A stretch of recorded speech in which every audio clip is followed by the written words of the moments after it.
Hawaii. It is an honor to be here today amongst all of you. And I'll start the presentation by saying that as has been talked about here this morning, often the expression for self-governance for tribes today is the actual ridding ourselves of an illegitimate and imposed system of government that was brought upon by the United States. Certainly in the case of the Osage Nation, that's what prompted our government reform effort. And to provide some context for that so that you'll understand the problems that we were facing, I think it's important for you to understand that the Osage Nation government first reformed itself in 1881. And obviously with the shifting geopolitical occurrences that were happening at that time in the United States with the westward expansion, the Osage Nation found itself, we had a vast territory in the Ohio and Mississippi Valley. With the Lewis and Clark expedition, everything began to change for the Osage Nation. Following the expedition and the start of the westward expansion, the Osage Nation was, I think the first Indian agent was Lewis of Lewis and Clark, and they put the Osages on a reservation, formed Fort Osage. After that, the treaties began. The Osages were moved down into Kansas on a reservation. I'm sure you're familiar with Little House on the Prairie, which was actually Little House on the Osage Reservation.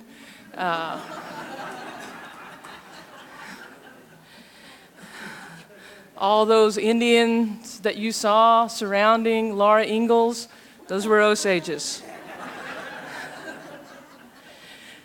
With the, obviously, the settlement, the settlers moving into Kansas, the Osage leadership at that time decided that they would work with the federal government to sell that reservation to purchase our present-day reservation in Oklahoma. And obviously that was a decision that those leaders, our ancestors at that time, felt was significant due to disease. The tribe itself had dwindled down in population. It became clear that in Kansas, settlement was going to happen regardless of the reservation boundaries. At that time, they were moving all of the Indians into Oklahoma, were being resettled in Oklahoma, and Oklahoma was really part of our traditional territory. It was the southernmost part of our traditional territory. So it made sense, given what was going on in the United States at that time, that the Osages would move down into their final homeland in Oklahoma. So we sold our reservation in Kansas, bought our reservation in Oklahoma, and that good, wise decision by our ancestors has meant all the difference for us today. Because we purchased that reservation, it gave us some legal advantages that a lot of other tribes in Oklahoma do not enjoy. And one of those advantages is that obviously the mineral rights were also purchased with the surface rights at that time to form our reservation. That became significant probably 20 to 30 years later when oil was discovered on the Osage Reservation. At the same time, obviously, per capita payments began immediately for Osages, and again, this is significant. I know a lot of other tribes share some of the same history, but for Osages, that was significant. When we sold our reservation in Kansas, when we moved to Oklahoma, the BIA stepped in, and they began leasing lands. Osages at that time really didn't take to farming. I think there was an idea that we would go to Oklahoma and we would start farming. That didn't happen, and so we started leasing out lands. With that came per capita payments, and then oil was discovered, and the per capita payments obviously increased significantly at that point. At the same time, we're really talking about the turn of the century and coming into 1900s. There was talk about opening up now Oklahoma, all of Indian Territory, to settlement with the Allotment Act. That was going to hugely impact the Osage Nation. And I should back up just a little bit and say that when we moved to Oklahoma, there was a conscious decision by the tribal leaders at that time to reorganize how we were structured. And they adopted a constitution and a tripartite form of government in 1881. And basically at that time, our traditional system of governance was put aside. And obviously, I think, I wasn't there, but looking back on it, you could see that trend begin to happen during that time with a lot of Indian nations. And I think in terms of obviously having to create intergovernmental relations with the United States, there was some thinking that was the way to adapt for the future and to really establish ourselves in Oklahoma permanently.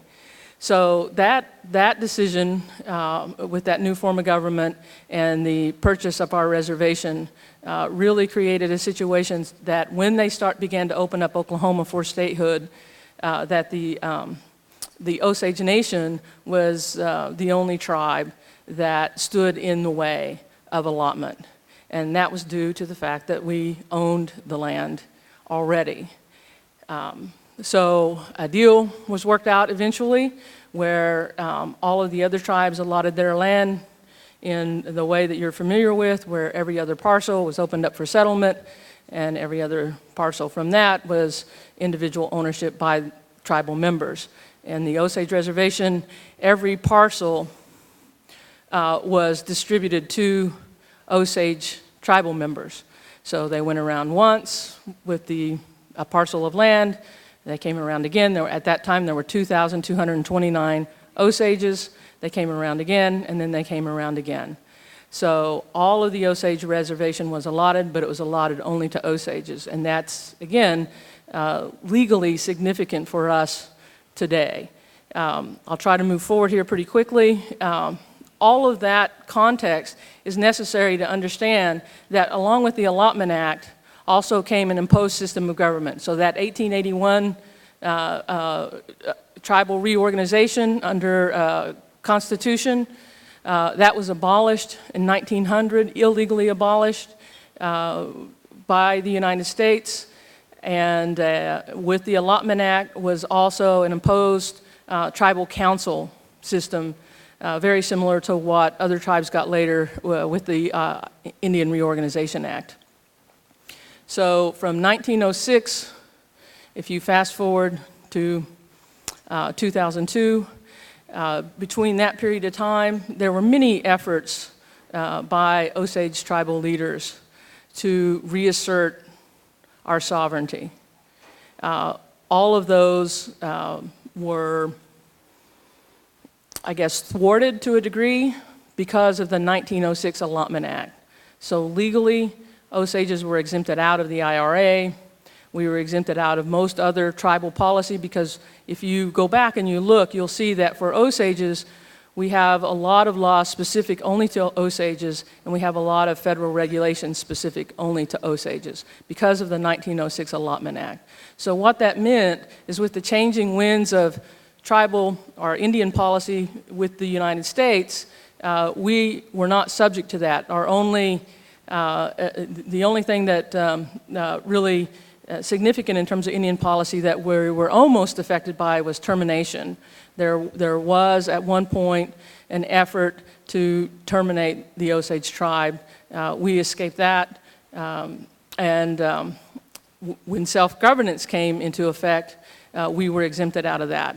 So if you fast forward to 2004, there was, the only other thing I'll touch upon is there was an effort, a grassroots effort by an organization called the ONOS, Osage Nation Organization, that was a grassroots movement, and they really in the 1960s took many trips to Congress, worked with United States Congress to start to address the injustices that were done in terms of completely eroding our sovereignty with the Allotment Act.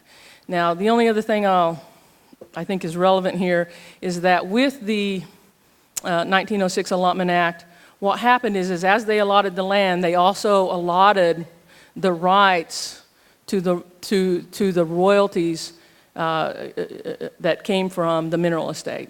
So as you also got a parcel of land, each individual Osage got what is called a head right. And that head right is the property rights to the royalties that came from the mineral estate. And how significant was that in the 1920s? The Osage Nation was the richest nation of people in the world because of those mineral rights. So that's no longer true, despite the rumors.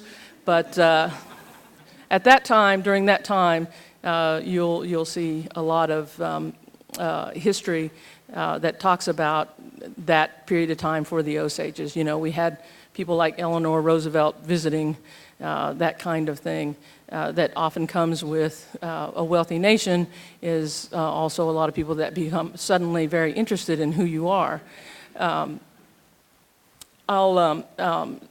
With the mineral rights, strangely, was attached the voting rights.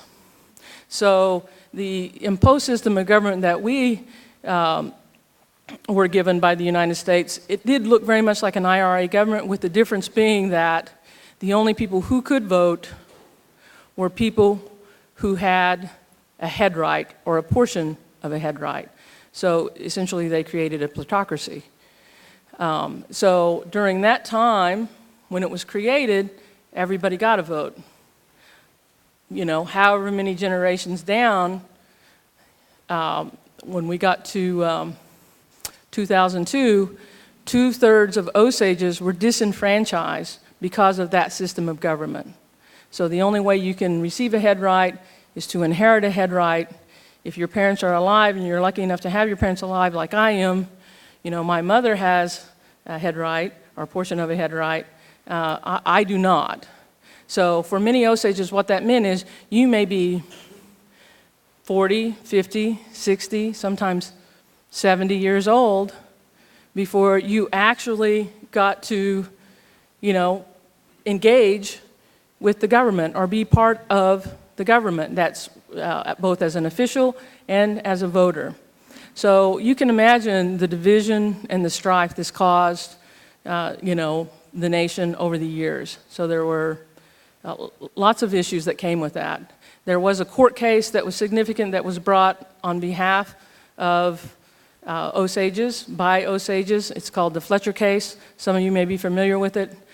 Because what that case did nationally was it established, you know, firmly established sovereign immunity for tribes. All right? So a lot of other tribal people here are very thankful for the Fletcher case.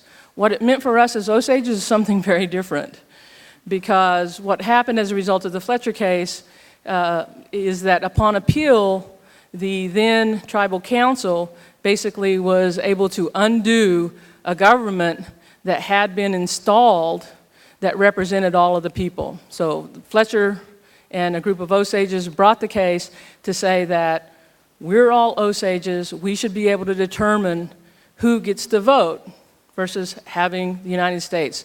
So it was really attached to membership. And, you know, when he took it to court, the court agreed.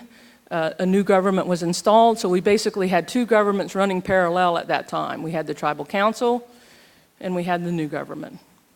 On appeal, because of sovereign immunity, the appeals court said that Fletcher could not really bring that case against the tribe itself. They upheld sovereign immunity, which in the long run is very good for everybody. In the short run for Osages, what it did was, after 3 years of a new government being in place that represented all of the people, overnight it was dismantled yet again. So after the Fletcher case, there was a lot of disharmony, obviously, in the Osage Nation. with the 31st Tribal Council, when they came into office in 2002, Principal Chief Jim Gray and some of the other tribal council members led an effort to start to approach the issue of membership not through the courts, but through building allies in the United States Congress, and put forth an effort to create some kind of legislative remedy versus a legal remedy there and through the court system. So they were very successful with that. Public Law 108-431 was eventually passed in December of 2004. With that, overnight, what happened was the law is very simple, and it basically states that the United States reaffirms the inherent sovereign right of the Osage Nation to determine its own membership and its own form of government. So after 100 years, we were now, as Chief Gray often likes to say, we looked a little bit like the dog who caught the car. Suddenly, we were faced with this tremendous opportunity. There was, however, a lot of pressure because, like with any society of people, there is always going to be conflict with change. Basically, what that tribal council faced in Chief Gray was they had approximately a year to completely reorganize the Osage Nation into a self-governing tribe. They got to work very quickly after the law was passed. They formed a 10-member independent commission to lead the government reform process. They, in turn, began to engage the citizenry into what we wanted the new government to look like.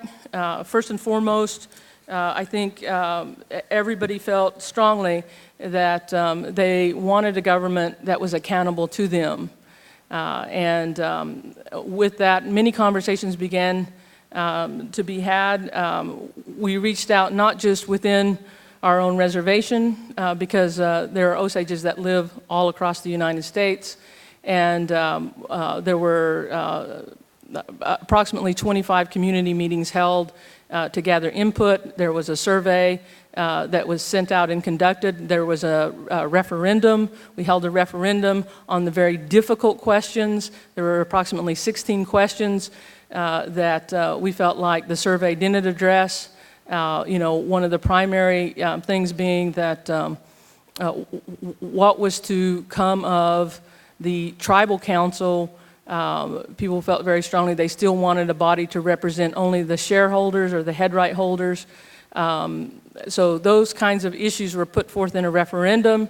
The results of the referendum were used to design a new constitution, which passed by a 2/3 majority vote in March of 2006. In June of 2006, we held elections for a new government, and then they took office in July of that same year. We're actually in the last year of the first term of the new government. It's been a wild ride. I won't say it's been easy.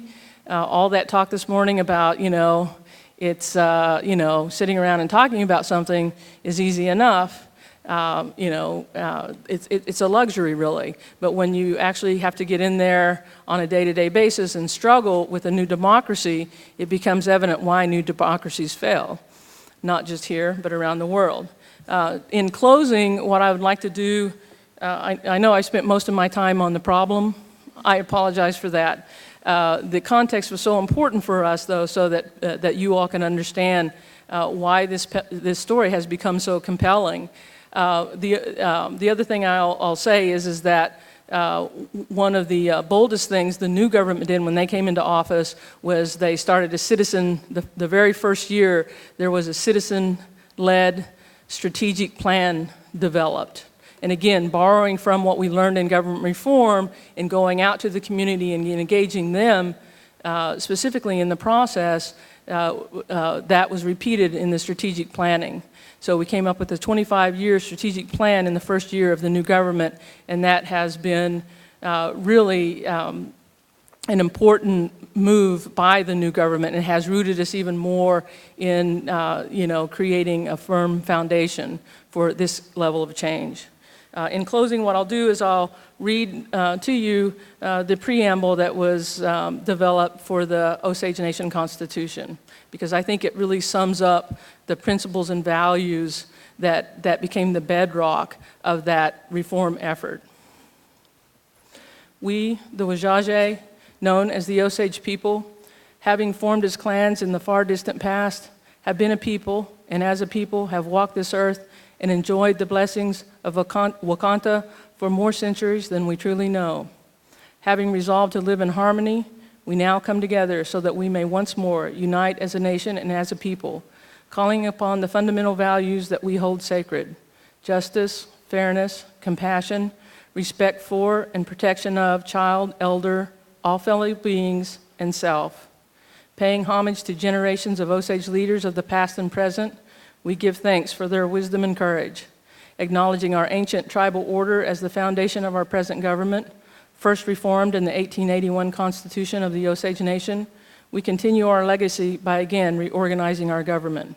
This Constitution, created by Osage people, hereby grants to every Osage citizen a vote that is equal to all others, and forms a government that is accountable to the citizens of the Osage Nation. We, the Osage people, based on centuries of being a people, now strengthen our government in order to preserve and perpetuate a full and abundant Osage way of life that benefits all Osages, living and as yet unborn. Thank you.